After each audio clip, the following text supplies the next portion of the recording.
Assalamualaikum warahmatullahi wabarakatuh. Balik lagi bersama saya Rizal Bright, masih di acara bincang-bincang warung kopi santai bersama Radio Bright Siming Jakarta. Hari ini di Studio Bright hadir kembali seorang anak muda yang sangat menginspirasi. Bukan hanya menginspirasi saya, tapi mudah-mudahan juga menginspirasi teman-teman Bright semua. Siapa dia? Kalau teman-teman Bright yang sudah pernah melihat tayangan kita sebelumnya pasti kenal dengan beliau. Tapi yang belum juga nggak apa-apa, mari kita kenalan. Inilah dia tamu saya, Kang Deden. Assalamualaikum Kang. Waalaikumsalam warahmatullahi wabarakatuh, Mas Rizal. Kang, hari ini kita ngobrol pakai masker nih Kang. Oh, yes. Tapi saya mau mention nih ke teman-teman Brighters bahwa kita sudah mengikuti prokes ya Kang ya. Ya. Kita sudah mencuci tangan, bahkan di depan kita udah siapin antis untuk cuci tangan. Alhamdulillah juga saya udah divaksin 2 kali. Sudah divaksin ya, alhamdulillah. Dan kebetulan kita mengatur jarak cukup jauh nih Kang untuk berbicara ya Kang. 2 meteran. 2 meteran ya. Nah, kalau tidak berkeberatan nih Kang, kita ngobrol sambil kita lepas maskernya nih Kang. Boleh. Boleh Kang ya? Bismillahirrahmanirrahim. Biar kelihatan gantengnya nih Kang. Siap. Oke, nah Kang tadi saya udah bilang bahwa Akang adalah salah satu orang yang saat ini saya merasakan bahwa Akang ini menginspirasi saya sebenarnya. Kenapa menginspirasi saya? Karena saya melihat si Akang nih anak muda tapi memiliki pemikiran yang jauh ke depan. Nah, boleh nggak Kang berbagi hal-hal yang bisa membuat kita juga terinspirasi, membuat kita mengerti kenapa si Akang memilih jalan seperti yang Akang lakukan sekarang gitu. Itu pertanyaan umumnya Kang. Nah, sebelumnya saya juga ingin memperkenalkan Brighters bahwa Kang Deden ini adalah founder dari Lentera Muhasabah. Ya Kang ya, Lentera Muhasabah ya Kang ya. Nah, si Akang juga mungkin bisa nih bercerita tentang apa sih Lentera Muhasabah dan apa aja yang dilakukan oleh Lentera Muhasabah ini Kang. Silahkan Kang Deden. Ya, baik. Terima kasih Mas Rizal. Terima kasih. Saya kadang-kadang tergoda dengan senyum si Akang nih. Aduh, sejuk banget. Maaf. Silakan. Ya, terima kasih Mas Rizal. Terima kasih tim dari Radio Bright. Ya. Juga terima kasih kepada semua yang sudah memberikan kesempatan ini. Bismillahirrahmanirrahim. Assalamualaikum warahmatullahi wabarakatuh. Waalaikumsalam warahmatullahi wabarakatuh. Alhamdulillah. Allahumma sholli ala sayyidina Muhammad wa ala alihi wa sahbihi wa sallim. Amin. Alhamdulillah haza min fadli rabbi. Alhamdulillah ala kulli hal. Terima kasih Mas Rizal. Kembali lagi. Apa sih Lentera Muhasabah atau apa namanya? Betul. Pertama adalah kenapa si Akang memilih Jalan dakwah. Jalan dakwah. Oke. Yang kedua, Akang kan sebagai foundernya Lentera Muhasabah nih. Nah, apa aja yang sudah dikerjakan di Lentera Muhasabah? Ya, jadi kalau bicara masalah kenapa sih saya mau berjalan di dalam dakwah? Sebenarnya sadar atau tidak, semua teman-teman pun sebenarnya sudah berdakwah. Masya Allah. Oke. Gitu loh. Tanpa disadari ya, ya Kang, ya? Karena dakwah itu kan mengajak, mengajak tentunya kan dalam kebaikan. Ya, contohnya misalnya, sholat yuk. Itu udah dakwah tuh. Oh, oke. Gitu, ya kan? Iya. Karena dakwah itu mengajak dalam kebaikan. Lalu kenapa saya mau fokus di dalam dakwah? Ya saya niatnya yang pertama adalah saya mau mengajak diri saya sendiri untuk belajar bagaimana mata ngajak diri saya juga, lisan ngajak diri saya juga, kan? Jadi dengan kita mengajak diri kita sendiri, lalu kita perlahan-lahan akan mengajak keluarga kita untuk belajar melakukan kebaikan, karena bumi ini adalah tempatnya belajar. Ya kan? Belajar berbuat baik, belajar mengamalkan kebaikan, belajar bagaimana memperbaiki akhlak. Nah, di situ pun alhamdulillah di dalam nilai dakwah itulah kita insya Allah akan mendapatkan keberkahan, ketenangan dan kedamaian. Yang penting satu, kita luruskan niat kita hanya minta ridhonya Allah Subhanahu wa taala. Subhanallah. Gitu. Oke, Lalu kan. pertanyaan kedua tadi. Nah, tentang Akang kan sebagai founder Lentera Muhasabah nih, ya. Boleh nggak diperkenalkan apa itu Lentera Muhasabah dan apa aja kegiatan yang sudah dilakukan? Oke, sebelumnya pernah saya sampaikan di sesi Ya, sebelumnya ya. betul. Boleh Jadi, diulang loh, Kang. boleh. Jadi buat sahabat Radio Bright dimanapun berada, Ya. lentera itu kalau pada umumnya adalah lampu kecil ya, lampu sentir, Ya, lampu pelita tempel, kata orang ya. pelita. Betul, ya. Kalau di pedesaan itu mudah disebut dengan apa ya? Lampu minyak ya. Lampu minyak. Lampu Iya, minyak. iya. Ada yang lebih gede lagi patromak. Patromak, Ya kan? betul, ya. Nah itu cahaya kecil. Bagaimana cara kita agar mendapatkan cahaya besar? Yaitu dengan cara muhasabah. Nah pertanyaannya, muhasabah itu apa? Muhasabah itu mengkoreksi diri kita, ya, bertanya kepada diri kita, menginterogasi diri kita, ya kan? Lalu bermuhasabah diri artinya secara luas adalah bagaimana memperbaiki diri dengan diawali ya melalui hati kita, gitu, Mas Rizal. Jadi dengan kita sering bermuhasabah diri, kita akan tidak mudah untuk menyalahkan orang lain, tidak mudah mencaci maki orang lain. Nah, jadi gitu. Ini itu penting ini. lentera muhasabah. Jadi kesimpulannya adalah ketika kita ingin mendapat cahaya besar, ya, dimulai dari bagaimana kita memperbaiki diri kita dari hal-hal yang kecil. Oke, siap. Ketika memperbaiki diri kita dari hal yang terkecil, insya Allah kita akan mendapatkan cahaya besar. Oke. Nah, gitu. Itu yang melatar belakangi berdirinya Lentera Muhasabah. Lentera Muhasabah. Tapi pastinya kan ada kegiatan-kegiatan yang sudah dilakukan ya sama Lentera Muhasabah. Ya. Ini sebenarnya saya agak canggung juga nih Brightes karena dari beberapa hal yang sudah disampaikan sama Kang Deden, karena beliau pengen dipanggil Kang, nggak mau dipanggil Ustadz. Nanti juga saya tanyain tuh kenapa beliau nggak mau dipanggil Ustadz. Iya. Kang Deden, balik lagi ke Lentera Muhasabah. Apa yang sudah dilakukan sama Lentera Muhasabah, Kang? Lentera Muhasabah sudah tentu kalau ibarat anak itu masih sangat-sangat bayi ya. Kecil sekali, masih ya? sangat apa ya, Prematur. masih belajar bicara, masih belajar bagaimana ngambil sesuatu yang ini yang mana gitu kan. Lentera Muhasabah itu kegiatannya ya saya rasa teman-teman di berbagai majelis taklim pun punya punya visi misi yang sangat baik ya. Di dalam hal ini Lentera Muhasabah adalah kita juga punya majelis taklim, namanya Majelis Taklim Lentera Muhasabah. Yang itu kita lakukan sebulan sekali di kebetulan di rumah saya yang ada di rumah. Dan pesertanya boleh dari mana aja, Kang? Bebas, umum, sifatnya umum. Berawal dari 2 orang, Mas Rizal. Dari 2 orang kita berusaha belajar istiqomah. Jadi kalau di dalam Lentera Muhasabah ini, jadi mau berapa jumlahnya istri saya tetap masak. Untuk menjamu para tamu yang mau belajar, yang mau belajar pun bukan artinya saya pintar, bukan, tapi kita sama-sama belajar. Dalam hal ini kita jamu dengan baik, sekalipun yang datang berapa orang tetap kita masak, kita ajak makan bareng, makan kue bareng, minum bareng, diskusi bareng, ya kan. Nah lalu setelah itu kita adakan kegiatan-kegiatan di luar pengajian rutin. Misalnya kayak kita ada kegiatan kemanusiaan yang misalnya ada banjir bandang di mana, nah kita ajak sahabat-sahabat Lentera Muhasabah untuk sama-sama kita berbagi kasih kepada mereka yang sangat membutuhkan pada saat itu. Dan juga alhamdulillah Lentera Muhasabah juga memiliki kegiatan program wakaf kitab suci Al-Qur'an. Menarik nih. Dan juga kitab Iqra. Jadi kenapa kok saya mau membuat program wakaf Al-Qur'an? Nah, karena berawal dari sejarah saya juga.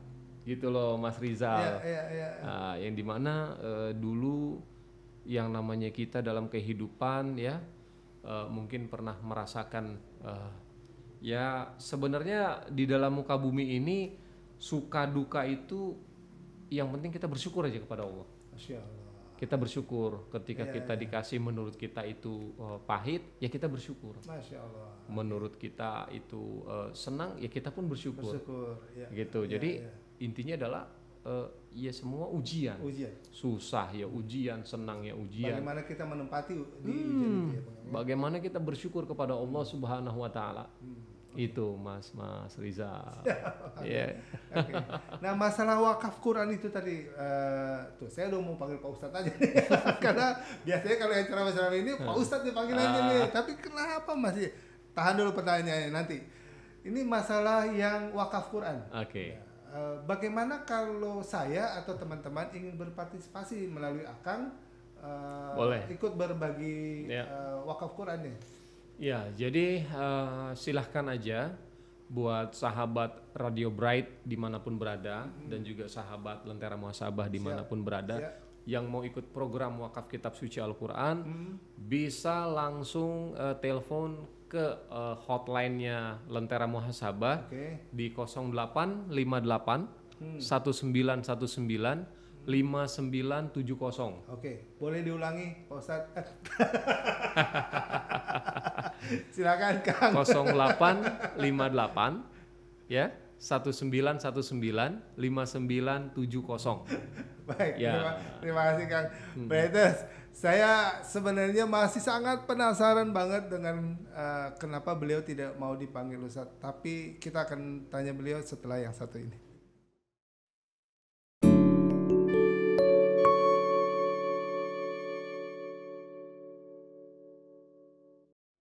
Balik lagi bersama saya Rizal Bright, masih bincang-bincang santai di Radio Bright Streaming Jakarta dengan tamu saya yang masih sangat muda dan sangat menginspirasi banyak orang, yaitu Kang Deden. Siap. Kang, balik lagi kita ngobrol-ngobrol Kang. Ya. Kang, Ya. tadi kan di awal sudah diceritakan tentang siapa Akang dan siapa apa si Lentera Muhasabah itu Kang ya. Tapi ada satu hal yang membuat saya penasaran nih Kang. Ketika Akang memutuskan untuk apa istilahnya ya, hijrah atau mengambil jalan yang seperti sekarang nih Kang, boleh nggak diceritakan apa yang melatar belakangi atau apa yang menginspirasi Akang sehingga Akang memutuskan untuk melakukan ini? Saya manusia yang tidak luput dari salah dan dosa. Yes. Sudah tentu Pasti. saya manusia biasa yang lemah. Tapi alhamdulillah Allah masih memberikan saya nikmat panjang umur. Tentunya itu sebuah rezeki yang sangat luar biasa bagi saya. Dan tentunya bukan hanya bagi saya, nikmat panjang umur itu adalah untuk semua orang ya. Lalu kenapa saya bisa berniat ingin berbuat sesuatu perubahan ya? Karena saya terinspirasi bahwa setiap manusia kalau tidak mau berbuat baik di saat ini mau kapan? Oke. Betul kan? Iya. Ya. Kalau tidak mau berubah di saat nafas kita masih ada mau kapan? Di saat kita mau belajar bersedekah, kalau umur kita udah nggak ada mau kapan? Ya kan? Ya udah, dengan adanya diri saat ini, dengan adanya nafas yang ada saat ini, dengan adanya usia yang saat ini, ayo kita belajar memperbaiki setiap hari demi hari untuk merubah apa yang baik menjadi lebih baik, apa yang belum baik menjadi baik, tanpa harus merasa paling baik. Iya kan? Kang, saya bergidik nih Kang. Oke, itu yang latar belakangnya Kang. Ada nggak orang atau siapa yang spesial gitu menurut Kang sehingga ini menjadi contoh atau apa ya istilahnya ya, mengilhami atau menjadi pahlawan buat si Kang? Ada Ya, nggak? sudah tentu yang pertama adalah ya manusia yang paling sangat menginspirasi ya, yang pertama adalah baginda mulia Nabi besar Muhammad Rasulullah Shallallahu Alaihi Wasallam. Itu yang sangat memberikan inspirasi buat saya yang sangat luar biasa. Nabi Muhammad adalah manusia yang agung, manusia yang sangat berakhlak mulia, manusia yang sangat bercahaya, manusia yang sangat berwibawa, manusia yang sangat luar biasa hebatnya. Tapi beliau sangat rendah hati, beliau sangat menjaga kerukunan, kedamaian dan menghargai semua kalangan. Itu baginda Nabi besar Muhammad Rasulullah SAW. Semoga sahabat Bright dimanapun berada, insya Allah kita semua dipertemukan oleh baginda Rasulullah SAW. Amin. Yang kedua, ya ibu bapak saya, orang tua itu guru yang terbaik, ya. Karena apa? Guru yang mengajarkan saya jalan kaki, bagaimana jalan, bagaimana kalau bahasa bahasa dulu tuh ngerambat ya. Merambat. Itu orang merangkak. Itu orang tua saya. Dari saya belajar ngomong, dari saya belajar nulis, belajar baca, ibu saya, bapak saya itu guru yang terbaik. Sampai beliau bapak saya meninggal dunia, beliau pun masih menitipkan sebuah pesan buat saya bahwa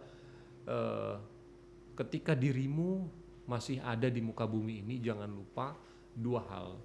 Yang pertama, bisa membawa diri, dan yang kedua menjaga diri. Masya Allah. Itu. Jadi kita harus menjadi manusia yang berkarakter luas, dan berwawasan luas. Masya Allah. Ini bener ya, Brightas. Ini, aduh, masih muda, jauh lebih muda dari saya. Tapi sepertinya udah pantas dipanggil seorang ustaz. Jangan. Boleh nggak Kang dipanggil ustaz, Kang? Jangan. Kenapa Kang nggak boleh dipanggil ustaz, Kang? Ada hal lain yang kenapa nggak boleh dipanggil ustaz? Karakter ustaz belum ada di saya.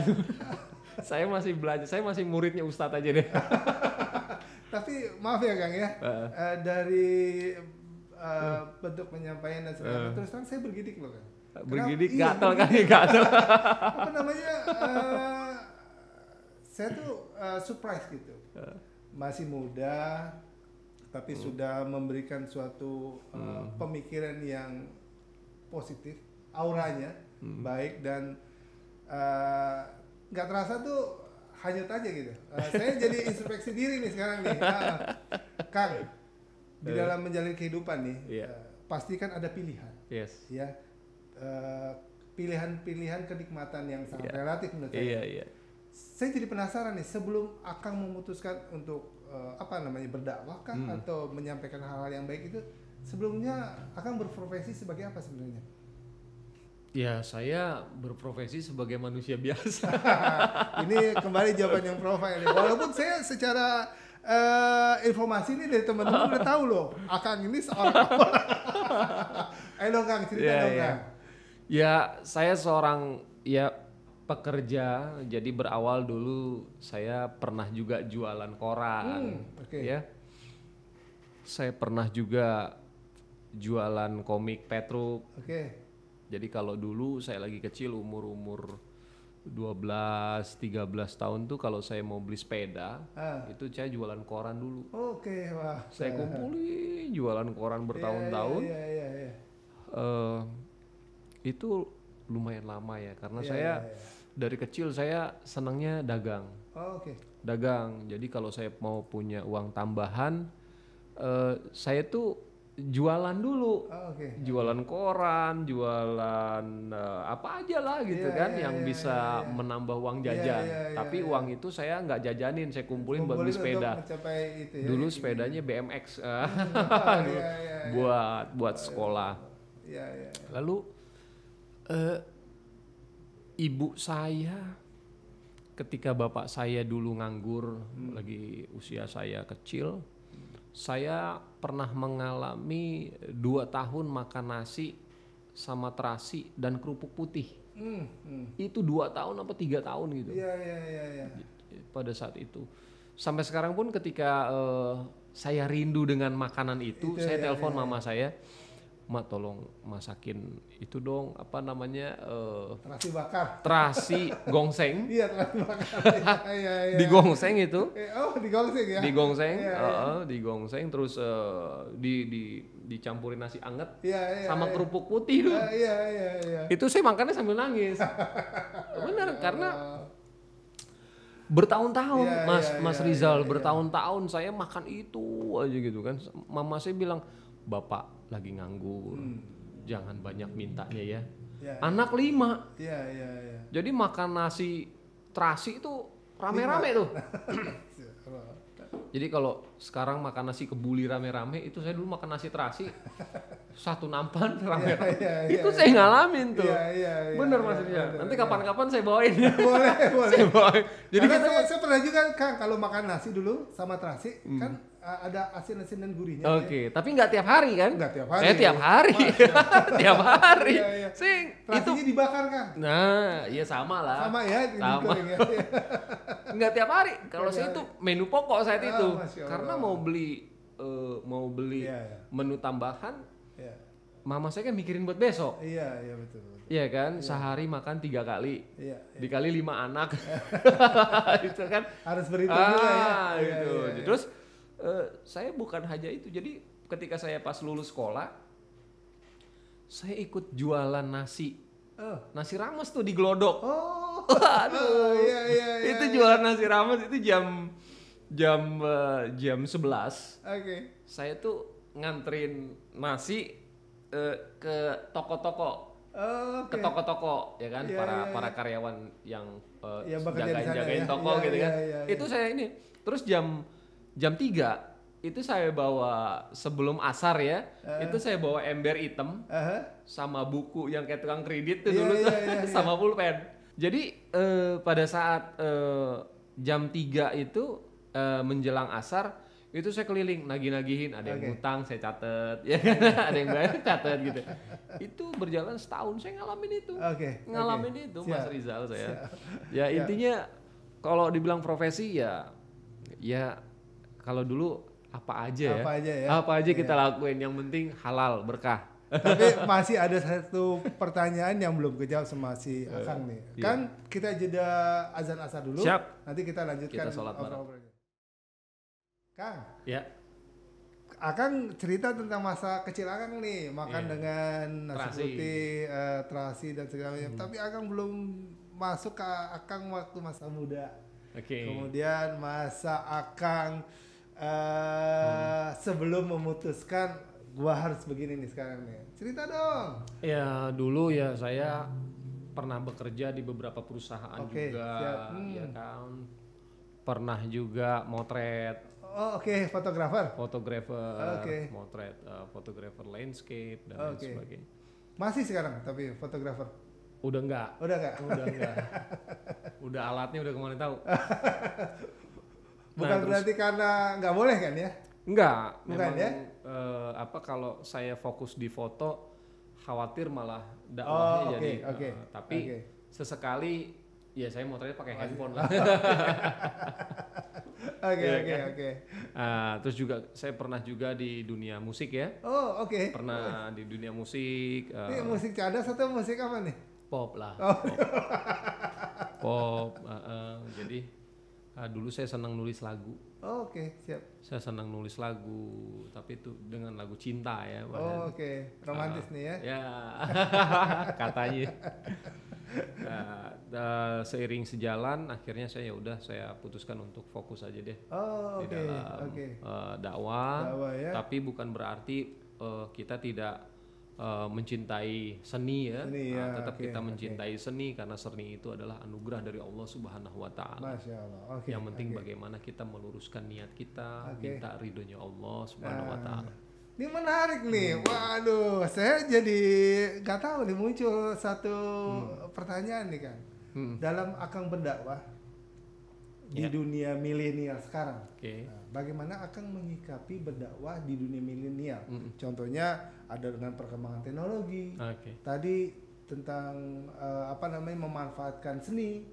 Kemudian profesi Akang sebagai fotografer bukan berarti Akang tidak melihat fotografer itu sesuatu hal yang boleh tidak boleh, tapi lebih kepada ingin lebih banyak mendedikasikan waktu berdakwah, kan sepertinya gitu ya. Melihat itu semua gimana Kang? Ya sudah tentu di dalam dunia ini sudah tentu ada perbedaan, baik dalam pandangan atau pendapat ya. Nah, itu pun kita harus saling menghargai, saling menghormati pada setiap perbedaan itu. Nah, sekalipun ada saudara kita yang berbeda dengan kita, tapi tetap kita harus menjaga perbedaan itu bagaimana agar kita berdampingan dengan orang yang berbeda dalam pandangan dan pendapat. Yang penting jangan pernah kita menghakimi orang yang berbeda dengan kita. Ya saling menghormati aja ya. Gitu, karena tujuannya kan niatnya berdakwah ya Kang. Niatnya dakwah. Menyampaikan dakwahnya ya. Gitu. Nah, dalam berdakwah Akang memanfaatkan sosial media dan teman-temannya? Oh iya, jadi ya WhatsApp pun bagian dari sosial media kan? Betul. Yang penting kita bagaimana bijak menggunakan media sosial, bagaimana kita bijak menggunakan aplikasi apapun di dalam dunia maya. Sudah tentu jangan pernah menggunakan dunia maya untuk menyakiti orang lain, ya. Kalau dulu ada bahasa mulutmu harimaumu, kalau sekarang jarimu cakar harimau. Karena dengan begini kita udah bisa iya, jadi gunakan deh media sosial untuk berbuat kebaikan dengan kalimat-kalimat yang bijak, dengan sentuhan-sentuhan yang menyatukan.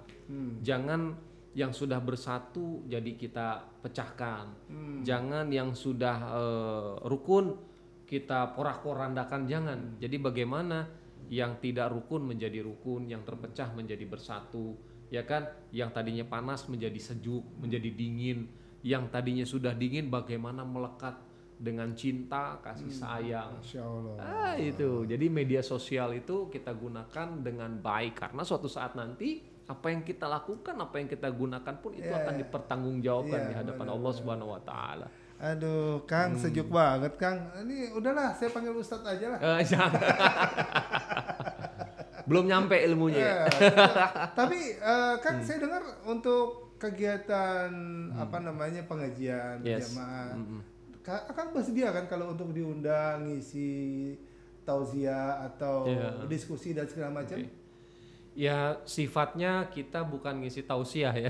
Sifatnya saya silaturahim aja. Silaturahim ya. Andai diundang, ya saya niatnya silaturahim aja, bukan niat untuk. Itu yang membedakan antara Ustadz dan Akang panggilannya sekarang ya. Karena kalau Ustadz harus bertausiah, kalau Akang berbagi pengalaman. Jadi gini, kenapa saya nggak mau dipanggil Ustadz? Kalau Ustadz itu kan harus memenuhi beberapa kriteria, ilmunya harus begini. Kalau saya kan nggak ada itu kriteria sebagai Ustadz tuh masih sangat rendah sekali. Jadi kalau panggil Akang kayaknya ya itu lebih apa ya? Lebih apa ya? Ini bukan low profile kan kayaknya ya. Ya kebetulan saya orang Sunda juga kan. Saya orang Sunda. Jadi bapak bukan keturunan sih, lahir memang asli Pandeglang, Banten. Ibu juga ayahnya orang Pandeglang, Banten. Kakek saya kebetulan murid kesayangan daripada almarhum almarhumlah Abuya Armin yang ada di Cibuntu, Pandeglang, Banten. Itu yang melatar belakangi makanya lebih suka dipanggil Akang ya. Kang Deden aja. Kang Deden ya. Saya nurut aja nih Kang. Kalau Ustadz kayaknya belum siap dan belum mumpuni ilmunya, belum ada ilmu. Iya. Berarti masih seru nih bincang-bincang saya sama Kang Deden yang low profile. Tapi saya masih penasaran, banyak banget yang ingin saya tanyakan ke Kang Deden setelah yang satu ini.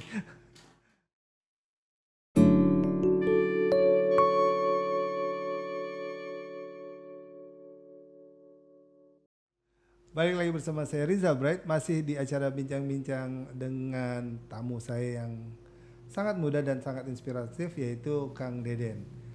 Kang, kita masuk ke sesi berikutnya nih Kang. Silahkan. Kang, saya boleh nggak dikasih ilmu sedikit? Waduh. Karena nggak mau dipanggil Ustadz, saya panggil Akang tetap nih ya. Kang, apa sih yang dimaksud dengan hijrah itu, Kang? Ya, hijrah menurut pandangan saya ya. Iya. Artinya luas ya. Hijrah itu adalah luas bagi saya adalah hijrah itu berpindah dari satu titik ke titik yang lain yang dimana dengan niat dan tujuan yang sangat baik. Kondisi hijrah itu bukan hanya dilakukan dari satu sisi, tapi harus dilakukan dengan berbagai sisi. Bukan hanya merubah pakaian saja, bukan hanya merubah penampilan saja, tapi merubah bagaimana niat kita. Hijrah harus berpaku diawali dengan hati kita. Kolbu. Hati kita. Bagaimana kita luruskan niat kita dalam hidup ini adalah hanya untuk mencari ridhonya Allah Subhanahu wa taala. Lalu hijrah bukan hanya memperbaiki hati saja, tapi hijrah bagaimana kita menjaga akhlak kita. Jadi kita bagaimana ingin mendapatkan sebuah ilmu, caranya dengan akhlak. Dengan kita perbaiki akhlak kita, yang tangan kita dulunya suka jahil sama orang, sekarang kita rubah bagaimana dengan merubah menjadi menolong orang. Yang tadinya kaki kita suka nyakitin orang lain, suka melangkah ke tempat-tempat yang kurang baik atau bahkan yang dilarang oleh agama, saat ini kaki kita harus kita ajak untuk menuju ke tempat-tempat yang dicintai oleh Allah Subhanahu wa taala, tempat-tempat yang diajarkan, yang diperintahkan oleh agama. Lalu hijrah itu bukan hanya dari hati, dari tangan dan kaki, tapi dengan mulut kita pun harus berhijrah. Yang tadinya mulut suka caci maki orang, menghina orang, menghujat orang, menzalimi orang, sumpah serapah, kita rubah dengan cara mendoakan. Jadi mulut kita ini, yang keluar di dalam mulut kita adalah ketika kita mengeluarkan suara yang menyejukkan, suara yang membuat orang itu menjadi terenyuh, suara yang membuat orang ini menjadi bersatu, bukan terpecah belah, suara yang mengeluarkan kalimat-kalimat yang indah, yang menyejukkan, dan kalimat-kalimat yang saling mendoakan. Misalnya ada tukang sayur, saya nggak kenal sama tukang sayur, yuk kita sedekah doa. Kita doakan tukang sayur ini agar banyak pembelinya, rezekinya berlimpah, halal, berkah, ya kan. Ada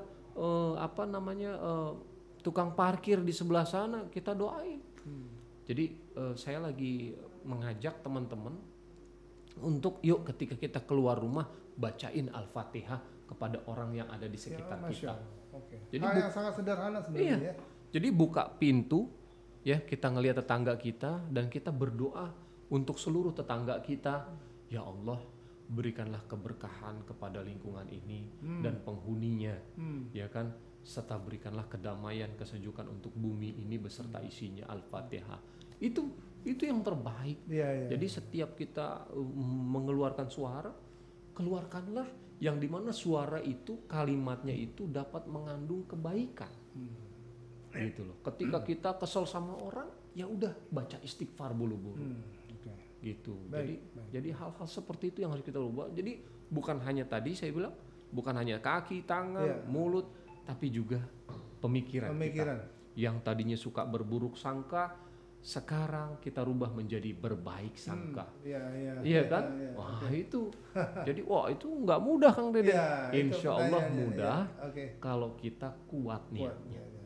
Kan semua dilakukan harus dengan niat yang kuat. Betul. Gitu kan? Itu jadi kita harus menjadi manusia yang paling benar-benar berani untuk merubah diri kita menjadi yang lebih baik dari sebelumnya. Masya Allah. Gitu. Terus saya balik lagi, Kang. Saya kayaknya hanyut deh, Kang. Kang, boleh nggak dikasih tips buat saya nih, bagaimana kita bisa mengajak lingkungan kita, terutama anak-anak saya nih yang Oke. masih muda-muda, dan mungkin teman-teman anak saya atau teman-teman saya yang berjiwa muda untuk ikut hijrah seperti yang Akang sampaikan tadi nih Kang.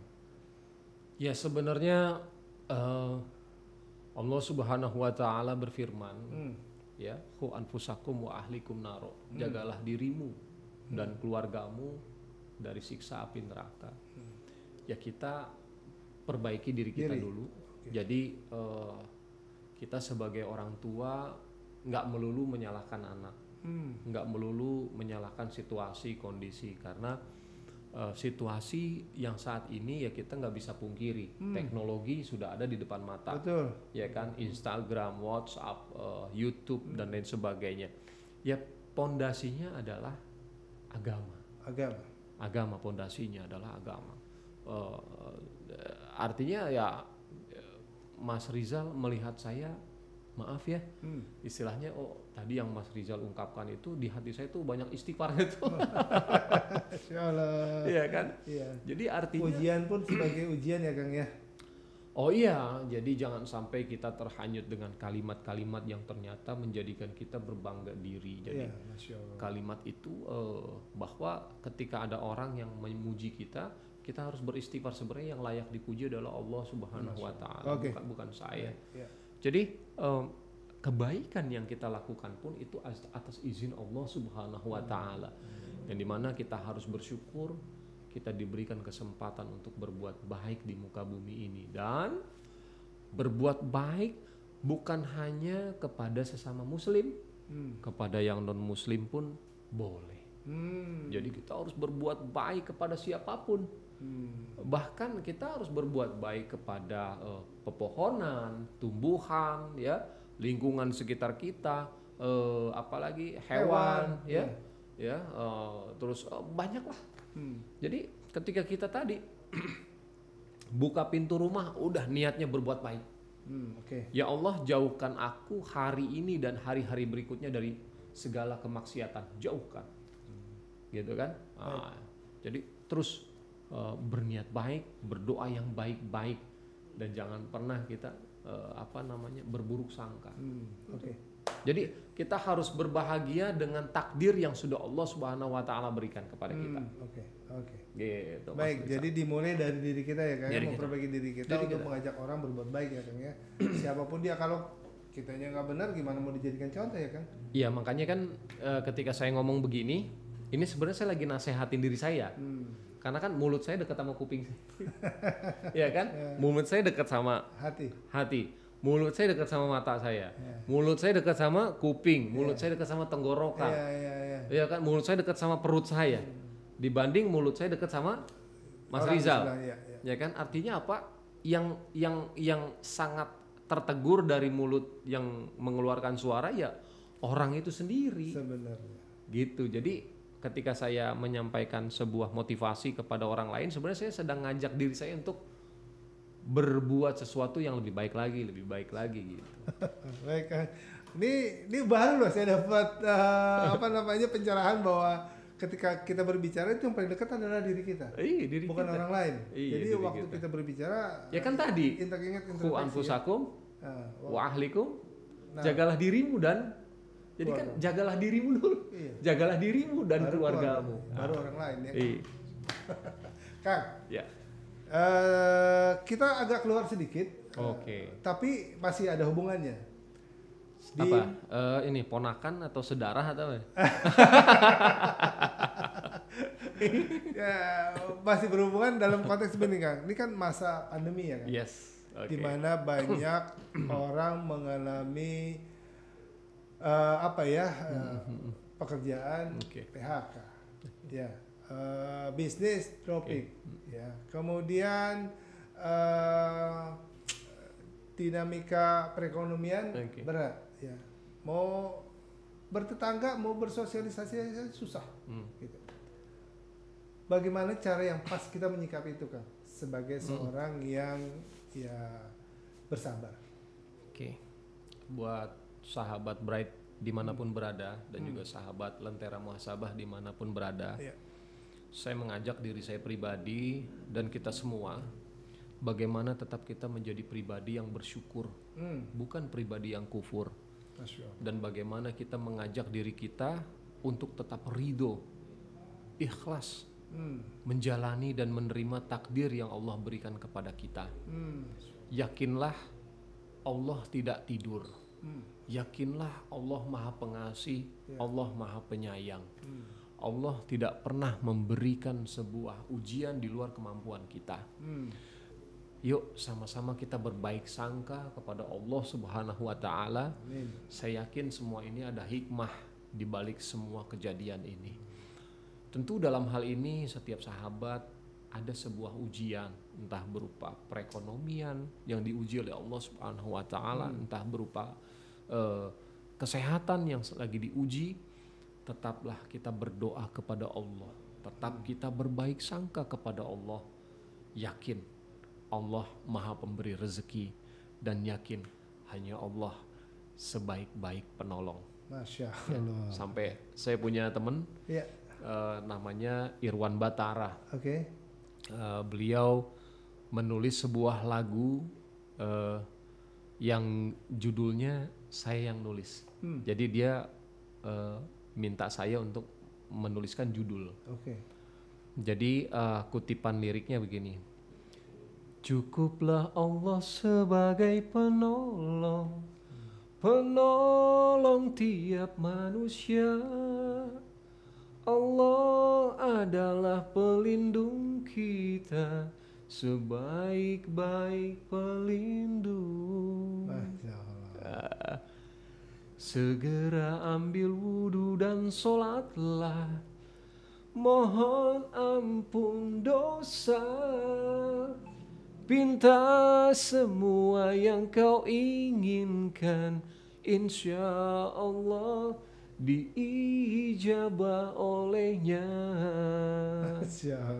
Hasbunallah wa ni'mal wakil, ni'mal maula wa ni'man nasir. Hasbunallah wa ni'mal wakil, ni'mal maula wa ni'man nasir. Masya Allah, ya Allah. Itu judulnya Sang Maha Penolong, Irwan Batara. Ini single Religi Stinky, duet bersama saya. Nah, Irwan Batara ini basisnya Stinky. Iya, Masya Allah. Insya Allah mohon doanya juga. Iya. Berarti seni itu juga bisa digunakan untuk berdakwah ya Pak? Oh iya, seni itu sangat indah sekali. Seni itu anugerah dari Allah Subhanahu wa Ta'ala yang bisa kita gunakan untuk menyampaikan sebuah kebaikan. Ketika ada orang yang tadinya gundah gulana mendengar lagu religi yang bernuansa Islam atau yang bernuansa menenangkan, akhirnya tidak jadi gundah, akhirnya jadi mengingat Allah dengan lagu itu, ya kan? Itu sangat luar biasa sekali. Masya Allah. Iya. Pak Ustadz, balik lagi ke sesi yang pertama Pak Ustadz. Jadi, ini kebetulan Kang, saya diberi kabar nih Pak Ustadz. Kang. Saya dikoreksi lagi nih, tidak boleh Pak Ustadz ya. Kang. Mohon maaf Kang. Habis dakwahnya udah seperti seorang ustadz. Oke, Kang, saya baru dapat informasi ada teman yang ingin berbagi Quran. Nah, tolong di-mention sekali lagi Kang bahwa bagaimana caranya berbagi Quran melalui Lentera Muhasabah. Ya, caranya infaknya adalah saat ini 100.000 rupiah. 100.000 itu untuk infak kitab Iqra dan infak kitab suci Al-Quran 1 buah. Boleh diperlihatkan Kang? Ya, jadi materinya seperti ini ya. Jadi ini 100.000 dapat paket ini ya Kang? Ya, jadi satu Al-Quran dan satu kitab Iqra 6 jilid ya. Jadi dengan 100.000 berarti Anda sudah ikut wakaf Al-Quran dan Iqra. Kalau 500.000 berarti 5 paket. 5 paket. 5 juta 50 paket. 50 paket. Ya, kan? Jadi siapapun ngitungnya satu paket 100.000. 100.000 udah kirim dapat. 100.000 berarti kirim satu paket, satu Quran dan satu Iqra untuk diwakafkan ke tempat-tempat yang membutuhkan. Yang ya, membutuhkan. Kang, ya? Jadi Iqra ini adalah ketika ada orang yang belum bisa membaca Quran, kitab suci Al-Quran, ya dia dengan belajar dulu huruf hijaiyahnya melalui dia Iqra. mendapatkan buku Iqra itu. Nanti kalau sudah bisa kan bisa dengan Al-Quran. Meningkat ke gitu. Al-Quran. Iya, gitu ya. gitu. Nah, caranya Kang. Ya. Sekarang saya ingin, seperti sahabat saya bertanya bagaimana caranya mewakafkan Quran melalui Akang, satu paket 100.000. Kemudian dia berminat ingin mewakafkan 10 Quran misalkan. Iya, berarti itu caranya 1 juta. 1 juta ditransfer ke Rekening, bisa di rekening saya di BCA, nanti ada di mention ya. Di mention, diketik ya. Baik, oke. Nah, terus nanti ketika sudah transfer silahkan aja langsung WhatsApp ke nomor Lentera Muhasabah di hotline tadi, 0858 1919 5970. Oke. Ya. Di mention bahwa ada wakaf yang sudah ditransfer Ya. sejumlah sekian gitu Dan ya, Kang, ya? dan harus di WA karena jangan sampai saya nggak tahu nih dari Iya, siapa gitu sumbernya kan. dari mana, ini di mana, tiba-tiba ada kiriman gitu ya, Kang, ya? Baik, jadi baik. harus dilaporkan ke Harus saya. dilaporkan, ya. Gitu ya. Baik. Nah, Kang boleh juga diceritakan juga tempat-tempat yang sudah diberikan wakaf Kang oleh Lentera Muhasabah. Ketika yang bisa terjangkau dengan saya langsung salurkan sendiri. Oke. Kalau yang nggak terjangkau biasanya kita minta beberapa relawan. Contoh misalnya kayak kemarin di Kalimantan Selatan, nah itu ada beberapa relawan yang memang menyampaikan Membantu. titipan-titipan untuk didistribusikan sama mereka. Ya. Seperti di Palu, Sigi dan Donggala juga kita ke Lombok, ya kan, waktu gempa. Terus kemarin di mana lagi? Kita di Subang, itu satu kecamatan Pamanukan itu terendam banjir semua. Kita kirim 1000 Al-Quran. Masya Allah. Lalu kita kirim juga ke kemarin yang banjir bandang di Bogor, di Bunar, Cigudeg. Nah, itu kita kirim juga, ada beberapa pesantren yang kita kirim. Lalu ada juga kita kirim ke Kalimantan. Kalimantan kita pernah juga ke Pangkalan Bun. Itu saya juga ke sana. Lalu banyak ya. Banyak. Sudah banyak ya. Hampir merata di seluruh Indonesia ya. Pokoknya daerah-daerah yang bahkan sulit terjangkau dan ada musibah ya. Ya, yang kita prioritaskan adalah memang yang sangat membutuhkan. Yang sangat membutuhkan ini kan banyak. Ada kondisi yang memang dia ini punya santri banyak. Misalnya katakan santrinya ada 300, tapi Qur'annya ada 200. Nah, itu 100-nya kita tambahin. Atau bahkan kita lebihkan. Misalnya jadi 125 atau 150 karena lebihnya ini untuk membackup apabila ada yang rusak. Gitu. Baik. Ke Purworejo kita juga kirim. Terus ke mana? Gorontalo pernah juga kita kirim. Siap. Berarti prioritas utama adalah tempat-tempat yang sangat membutuhkan Al-Quran. Dibanding dengan tempat-tempat yang sebenarnya sudah ada. Kemarin di Bogor ada juga tuh di Jasinga itu satu pesantren terbakar habis. Masya Allah. Terbakar habis. Nah, akhirnya udah dapat 1 bulan kita langsung kirim. Sejumlah 100 mushaf. Siap. Baik. Ya banyak. Besok saya dari sini besok mau ke daerah Depok untuk menyalurkan juga sejumlah 120. 120 ya. Wakaf Quran dan Iqra sekarang ya? Ya. Kalau yang Iqra kita biasanya ke pemula-pemula. Pemula kayak anak-anak, ya kan. Terus juga yang lansia yang memang dia belum bisa baca Al-Quran. Karena kalau kita kasih Quran dia belum bisa baca kan. Juga. Jadi kan? kita lewat dengan bagaimana dengan mempelajari huruf hijaiyah dari Iqra ini maksudnya. Baik Kang. Jadi berarti bagi yang berminat untuk mewakafkan Quran melalui Lentera Muhasabah bisa mention nanti kita mention nomor rekeningnya dan juga jangan lupa menginformasikan WhatsApp ke nomor Lentera Muhasabah tadi. Lentera Muhasabah. Dan satu paket nilainya 100.000 berupa satu Al-Quran dan satu kitab Iqra yang akan didistribusikan kepada yang membutuhkan.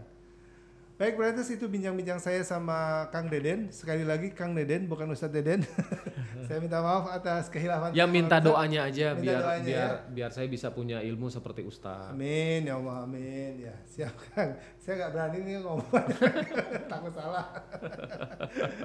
Berarti kita sudah bincang-bincang saya sama Kang Deden. Mudah-mudahan bisa menginspirasi kita semua dan menjadi bagian bagian perbuatan baik kita di Amin, amin ya Allah. Kang Deden, terima kasih sudah hadir di Studio Bright. Terima kasih atas motivasi dan inspirasinya. Wassalamualaikum warahmatullahi wabarakatuh. Waalaikumsalam warahmatullahi wabarakatuh.